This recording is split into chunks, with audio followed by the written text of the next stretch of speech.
All right, well, hopefully you found that interesting to see the original study and how exactly it was conducted. Just to remind you, I think pictorially of what they actually found in the Bobo studies. So on the y-axis, we have the amount of novel aggression, and they were kind of just none is at the bottom and high is at the top. And then the type of model is either neutral or violent. And what you see is the black line is verbal aggression and the blue line is physical aggression. So we see both of those types of aggression are higher in the children who witnessed a violent model versus the children who witnessed a neutral model. So we may learn aggression through modeling, through watching how other people respond in situations. Some people have argued that the Bobo doll studies aren't great examples because that toy is designed to be punched and kicked, and I mean that's what the whole point of that doll was. And so, what was really the only important part in the Bandura study was whether the children displayed more of these novel behaviors that the adults performed, like straddling Bobo and punching it in the face, or hitting Bobo with an object, and other kinds of things that none of the children who were their controls had spontaneously displayed. So if you saw it in the kids who had seen the violent model behaving in those ways, and you didn't see it in the control kids, then you know that the children who witnessed the violent model clearly had gotten those ideas from the model. And so that's the important thing in those modeling studies.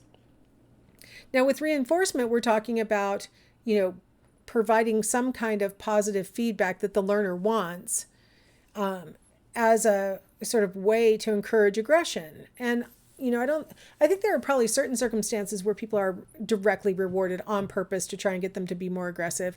But probably worse is the times that we accidentally reinforce aggressive behavior. So we can have direct reinforcement for our aggressive behaviors. So here we have a bully who's threatening a littler kid and is directly benefiting from that because that bully is going to get status and will be regarded differently by the rest of the peers. Maybe this bully is taking something from that smaller kid, maybe their lunch money or their lunch or something like that, and so they're getting direct reinforcement for engaging in this kind of bullying behavior. Whereas with indirect reinforcement, we have we behave aggressively, and then as a result of that aggression, we also incidentally get something else.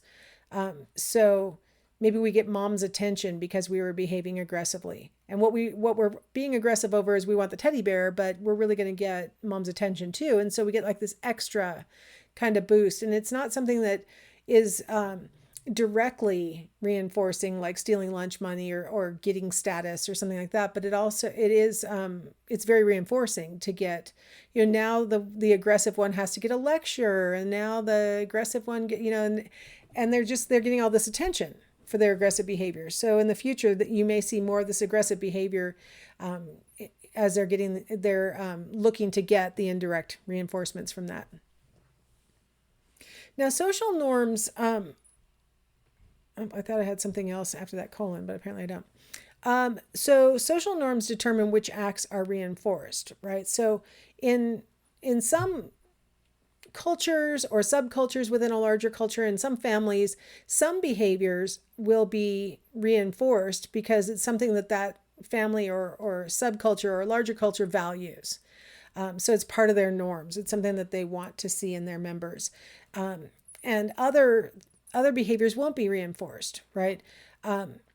So in some cultures, it's reinforced to spank your children. Like that's something that the social situation values. And so they encourage parents to do it, and they discourage them from not doing it, right? Like there's this feedback, this reinforcement for behaving the way that the larger culture wants them to do. Other cultures, it's the opposite. They reinforce you for not behaving in that way towards your children and discourage you for spanking your children. And so whatever the social norm in that setting is will really govern what kinds of behaviors are reinforced, which aggressive behaviors are valued, which ones are not. Now, one of the things about aggression is there's also always the possibility that the aggressive person will get punished, or that the victim of the aggression will retaliate in some way. So if you feel like you're likely to get punished for this behavior, or that your victim might retaliate, it can reduce aggressive responses. But it can increase. Okay, so if I'm scared that if I behave aggressively, I might get punished, well, I might just take my aggression into some kind of covert aggression. So instead of punching my sister, I'm going to very covertly pinch her leg in a way that nobody else can see, and then I can plausibly deny I didn't do anything. I don't know what she's crying about. So I'm going to maybe do it covertly. Or I'll wait till my parents aren't home and then I'll aggress, right? Because there won't be anybody here to punish me for this behavior. Maybe I'll display delayed aggression where, like I said, maybe I'll wait till my parents aren't home, or I'll wait until, we're walking to school, or someplace where maybe I can do it without fear of punishment. And then, if I'm really scared of retaliation or punishment, I might displace my aggression. So maybe I feel like punching my sister, but I'm afraid my parents will punish me, or I'm afraid that my sister will punch me back. So maybe I'll displace the aggression and punch my teddy bear, or kick the dog, or somebody else, displace it onto some place where I don't think I'll get punished or retaliated against. So I would like to argue we should punish you for kicking the dog also, or punish me for kicking the dog, or whoever kicked the dog in my example. So maybe I'll stick with punching the teddy bear. But so while punishment is a good threat, or the idea that the victim might retaliate is a good threat against the aggressor, it might just push these other kinds of aggression that might be more difficult to track or control anyway, right? So punishment doesn't make the aggression necessarily go away, is the idea. So what can we do to reduce aggression? One thing that we can do is learn, help the potentially aggressive person to learn some inhibitions. Learn ways to inhibit their aggressive tendencies. So especially with like little kids, when they behave aggressively, one great way to respond is with distraction. Because so often little kids are behaving instrumentally aggressive, they're not trying to hurt the other person, they're just trying to get what they want. If we can distract them away from what they want, or distract them away from retaliating against their little brother for getting the chalk, things like that. So here's a negative way we can distract ourselves: alcohol and drugs. I recommend not that for your little kids, but for adults either, really. A lot of times when an adult is trying to distract themselves from acting out aggressively the way that they maybe want to, they'll mask their feelings of anger. They'll self-medicate with the use of alcohol and drugs. And so this is clearly not a healthy way to inhibit aggression. Getting arrested for a fight is not great, but also, drinking and things and not really dealing whatever your source of anger or frustration or whatever, that's not healthy either. Now, one of the things that is kind of ironic about alcohol and drugs is that you can actually end up with increased aggression, because once the person has sort of distracted themselves enough, their inhibitions may be a lot lower, and so they may act on their impulse. So here we have on the y-axis, we have one of those you think you're behaving aggressively but nobody's really getting hurt examples, where they're administering a shock to what they think is another person, but the truth is nobody's really getting shocked, they're just turning their dial.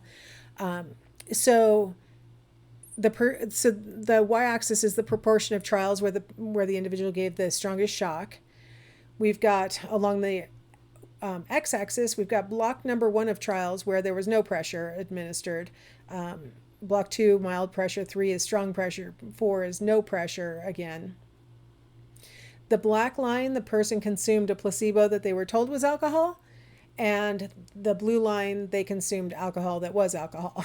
So, and what you see is as they go across the blocks where the pressure is mounting, the likelihood of aggressing in the form of a stronger shock goes up. So that when we finally get to block 3 and it's strong pressure, we have a really, more than half of the time they're administering the strongest level shock. And then when we return back down to no pressure, then their tendency to shock goes down, but not where it had been before the mild pressure was, asserted.